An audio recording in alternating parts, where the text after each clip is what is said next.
পড়েছিস? হ্যাঁ। জানিস অল্প স্বল্প? হ্যাঁ হ্যাঁ। শুনবে। মথুরার কারাগারে জন্ম, শিকল ঘেরা রাত, শিশু হয়েও ভাগ্য তার দিল না এক ফোঁটা সার। মায়ের কোলে নয়, ভেসে গেল যমুনার জলে, জন্ম থেকেই দুঃখ তার লিখে দিল বিধির ফলে। গোকুলের হাসি খেলায় বাঁশির মধুর সুর, তবু কংসের ভয় ছায়া মৃত্যু ডাকছে যে দূর। পুতানা কালই অগাসুর শৈশব কেটেছে লড়াইয়ে, শিশু কৃষ্ণ বড় হলো বিপদকে ঘিরে। সেই বৃন্দাবনে এলো রাধা, চোখে গভীর রাত, নীরব প্রেমে জড়িয়ে গেল আত্মার আত্মার হাত। রাধার চোখে কৃষ্ণ ছিল শ্বাস প্রশ্বাসের নাম, আর কৃষ্ণের হৃদয় জুড়ে রাধাই পরম ধাম।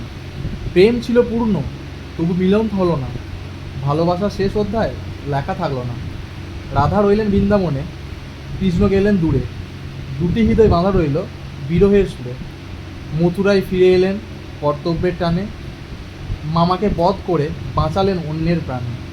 রাজা হলেন, যুদ্ধ জিতলেন, তবু হৃদয় শূন্য, রাধার নামটাই ছিল তার নিঃশব্দে পূর্ণ। মহাভারতের সারথি হয়ে দিলেন গীতায় জ্ঞানের জীবন, নিজে রইলেন নীরব, লড়ল অর্জুন প্রাণপণ।